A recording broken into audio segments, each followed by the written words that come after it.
Chapter 8. Lyra's tiny, frightened cry was the only sound in the forest. Kalen remained on his knees in the mud, staring at the child. His hands, massive and scarred from wielding a general's sword, were spread open, palms up, resting uselessly on the damp earth. His face was a wreck of disbelief, horror, and a devastating, delayed grief. I rushed past him to my daughter.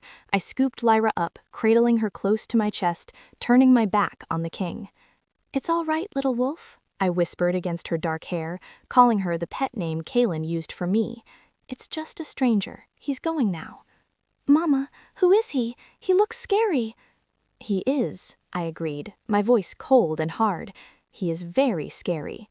I turned back, holding Lyra like a shield. Kalen was slowly rising, shaking his head as if trying to clear water from his ears.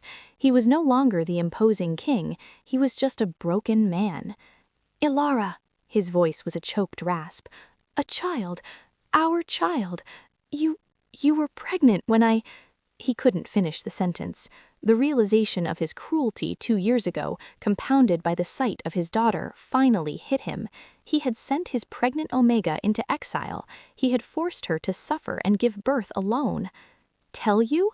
I laughed, harsh and short. "I walked into the war room, Kalen, holding the proof of my pregnancy in my hand. I watched you dismiss me as a liability and choose a warrior mate. I chose to leave to protect my child from your callousness, from your politics, and from your arrogance." I didn't wait for his answer. I carried Lyra toward the settlement, walking right past the king. He followed, stumbling a few steps behind me like a wounded animal. We reached the forge. Garrick was standing at the entrance, a massive iron rod held loosely in his one hand. Silas stood beside him, his blind eyes fixed somewhere past Kalen, sensing the Alpha's distress. "Garrick, take her inside," I ordered quietly, handing Lyra over. Garrick nodded grimly, seeing the silver eyes in the child and the wrecked look on the king. He ushered Lyra inside. Kalen stepped forward, trying to enter, but Garrick put an iron rod across the doorway, blocking him without saying a word. "Ilara, please," Kalen begged, ignoring Garrick and focusing on me. "I need to explain. I need to know her name, her birthday, what I missed. I need to know why you kept her from me." "I kept her from the man who would have locked her away or used her as a tool. You speak of war and strategy, Kalen. Fine, let's speak in your terms. You made a calculation. You calculated that my life was less important than your throne, and you discarded me. That action had a consequence. You lost your mate, and you forfeited the right to be a father." He sank to his knees again, right on the dusty ground outside the forge door. The king who had won the war, the man who had canceled his victory celebrations to search for me, was kneeling in the dirt of a town he didn't even know existed. "I am no longer king," he confessed, his voice heavy with despair. "I resigned the moment the treaty was signed. The elders fought me, but I didn't care. The throne meant nothing without you. I came here with nothing but the clothes on my back and the intent to beg your forgiveness." He pulled a knife from his belt, a wickedly sharp general's dagger, and slid it across the ground toward my feet. "I offer you my life," he whispered, looking up at me, silver eyes swimming with tears. "I am broken, Ilara. You were right. I was a fool who chose duty over love. I missed her first breath, her first steps, her first word. But I am here now. Let me earn my place. Let me serve you. Let me serve her." He bowed his head, resting his forehead on the muddy ground, the gesture one of absolute, unconditional surrender.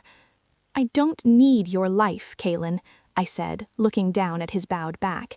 "I just needed you to fight for us 2 years ago, and you failed." I stepped around him and entered the forge, leaving him kneeling outside, rejected and alone. I didn't let him in. Kalen remained outside the forge for 2 nights. He never slept. Garrick would find him in the morning, sitting with his back against the timber, head bowed, his eyes bloodshot and fixed on the door. He was a silent, massive sentinel, a king reduced to a beggar. On the 3rd morning, Garrick opened the door and found Kalen holding a freshly carved piece of firewood. "I found this axe," Kalen said, his voice flat. "I'll chop wood for the forge. Just let me work." Garrick stared at the former general. The King of the North wants to chop wood for a one-armed blacksmith? The man who betrayed the only two people he ever loved wants to earn his place, Kalen corrected, standing up.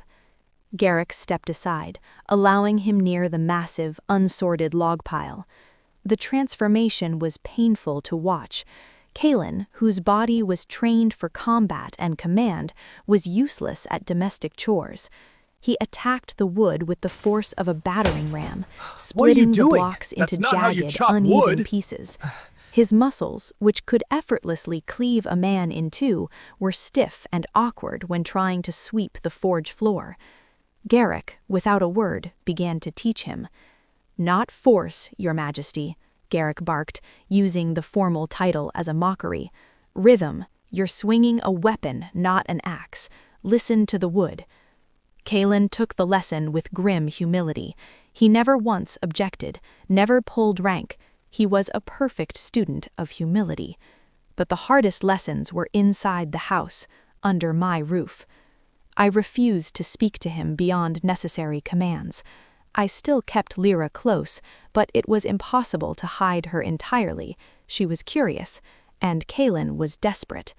One afternoon, I was trying to teach Lyra her letters by arranging dried beans on the kitchen table. Kalen came in, his face streaked with soot from cleaning the chimney. He stopped 10 feet from the table, not daring to come closer. "Lyra," he said, his voice hesitant, unused to softness.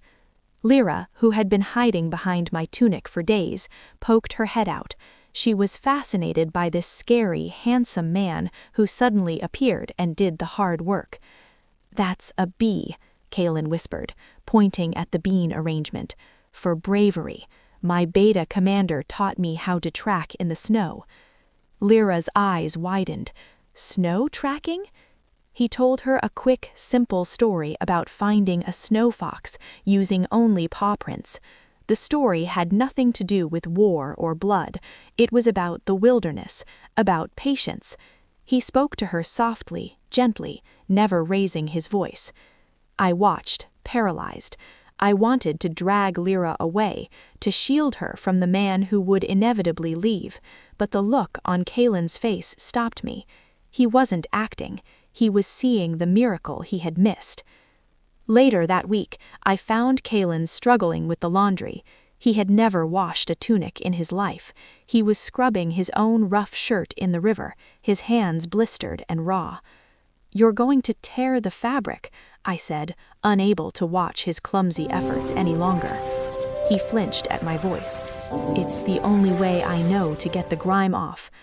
I walked over, pulling a tin of my cleaning paste from my satchel. I showed him how to rub the paste gently into the fabric, how to rinse it without destroying the weave.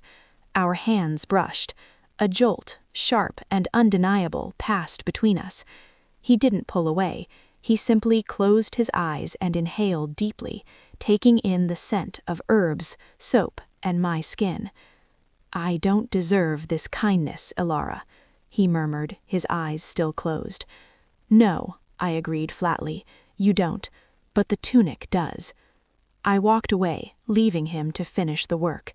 Every chore he completed, every story he told Lyra, every moment he spent scrubbing the grime he once commanded others to clean, chipped away at the granite wall around my heart. He was sacrificing his rank, his dignity, and his strength for nothing but the chance to be near us. The king was learning to serve, and in the process he was proving that his love, however delayed, was real.